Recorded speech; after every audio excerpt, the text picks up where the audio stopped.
Дараагийн мэдээ. Улсын хурлын гишүүн Батболд тэргүүтээ иргэний зориг ногоо намын гишүүд өчигдөр онцгой хурал зарлаж намын дарга Батбаатрыг албан тушаалаас нь чөлөөлөх шийдвэрээ танилцуулсан билээ. Тэгвэл иргэний зориг ногоо намын шинжилсэн дүрм нь батлагдаагүй байгаа учраас өмнөх дүрм нь хүчин төгөлдөр байгаа учраас Батболд нарын зохион байгуулсан хурлыг хууль бус хэмээн мэдгэлээ. За цаашаа намын эрх мэдлийг хууль бусаар авах оролдлого хийсэн дээрх хүмүүст хяналтын ороогоор хариуцлага тооцгоо инхүү мэдгдсэн байна. За иргэний зориг ногоо нам байгуулагдаад 26 жил болж байна. Хэдийгээр улс төрийн намын тухай хуулийн шинжилсэн найруулгад нийцүүлж намын үндсэн дүрмээ шинжилэлээ улсын дээд шүүхэд албан ёсоор бүртгүүлээгүй байгаа ч өмнөх дүрм хүчин төгөлдөр учраас гишүүд нь дур мэдэн онцгой хурал зохион байгуулах эрхгүй гэлээ. Намын дүрмэнд онцгой хурал гэж байхгүй. Манай хуучин дүрм хүчин төгөлдөр үйлчилсээр байгаа. Манай нам өөрөө татан буугчих гээд байна. Тийм учраас намын гишүүд, жирийн гишүүд маань энд санаа зовоод онцгой хурал гэдэг юм зүйлийг зарлаад онцгой хурлаа хуралдуулсан. Одоо таныг бүртгэхээ бид дээд шүүхэд хандна гэсэн үг үү тий? Одоо онцгой хурлын шийдвэрийг дээд шүүх рүү явуулна шүү дээ. Тэгээд дээд шүүх яаж хийх юм бид дээд шүүхийн шийдвэрийг хүлээн.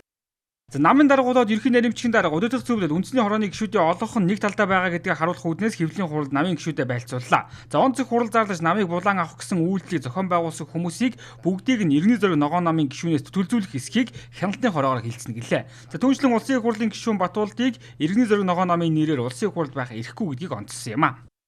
Иргэний зориг ногоо намын дүрмийн ороо, намын дүрмийн хүрээнд нэр бүхий гишүүдийн асуудлыг шийдэж нэг тийш нь гаргана гэдэгт би итгэж байна. Хэрвээ улсын хурлын гишүүнийг намын гишүүнээс чөлөөлж хасаж хариуцлага тооцвол тэр хүн иргэний зориг ногоо намын нэрээр улсын хурлд суух эрхгүй болно. Хууль зүйн үр дагавар нэг.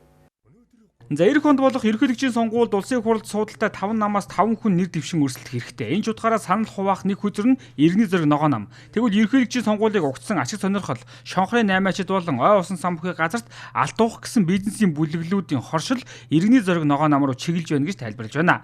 За иргэний зориг ногоо намын дарга Батбаатрыг байгаль орчин уур амьсгалын өөрчлөлийн сайдаар томилогдсноос хойш нэр бүхий намын гишүүд нь ашиг сонирхлын зорилгоор албан тушаал нэгсэн гэдгийг ч энэ үеэр онцлолоо. Иргэний зориг ногоо намыг бусдын куклтэйгээр орлуулж төрийн сонгуульд оролцуулах энэ улс төрийн ашиг сонирхол байгаа. Тийм айхтар захиалга аваад тийм үү тийм ээ. Ингээд яваад байгаа зүйл бол байхгүй. Сандуун Батбаатар гэдэг нөхөр тодорхой албан тушаалыг нэгсэн. Ямар албан тушаал нэгсэн бэ гэхээр хүрээлэн буй орчин үнэлгээ хяналтын газрын даргын албан тушаалыг нэгсэн. Чи тэр нь тэнд очиж яах байгаа юм бэ гэсэн чинь хөдөө уулуурхаа дээр байгаа хэдэн компани шалгаад эрхийг нь хааж хэдэн төгрөг олоод ирье л гэсэн. Энэ авилгын шин чанартай мэдээллийг би та бүхэнд өгж байна. Миний гар утсан дээр ирсэн мессежүүд нь байж байгаа. Иргэний зориг ногоо нам шантаажчингуудаар эркет хийдэг, шантаажладаг, тэрүүгээрээ дамжуулж мөнгө олдог, тэрүүгээрээ дамжуулж эрх мэдэлд хүрдэг, тэрүүгээрээ дамжуулж энэ зүйлтэй эзээ чиглэхгүй.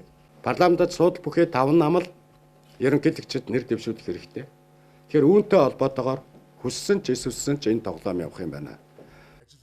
За улсын дээд шүүхээс иргэний зориг ногоо намаас үндсэн дүрмийн шинжилэлтэд засвархийг 2 сарын хугацаа олгоод байгаа юм. Иймээс уг хугацаанд өмнөх дүрм хүчин төгөлдөр үйлчилж байгаагийн дээр намын даргаар бүртгэлтэй хэвээр байгаа учраас онцгой хурлын шийдвэрүүд бүгд хүчингүй гэдгийг тодтоглоо. За түүнчлэн иргэний зориг ногоо намын дарга Батбаатрын зүгээс намын бодлого зөрсөн гишүүнийг эгүүлэн татах агуулга бүхий хуулийн төслийг өргөн барьж чад байгаа билээ. За хэрвээ уг хууль ерөнхийлөгчийн өргөн барьсан хуультай хамт хилцэгдэн батлагдлаа гэхэд иргэний зориг ногоо нам улсын хурлын гишүүн Батболдыгоо эргүүлэн татах нөхцөл үүсгэр байна. За гэхдээ түүнээс өмнө намын гишүүнээс нь чөлөөлөх асуудал яригдж байна.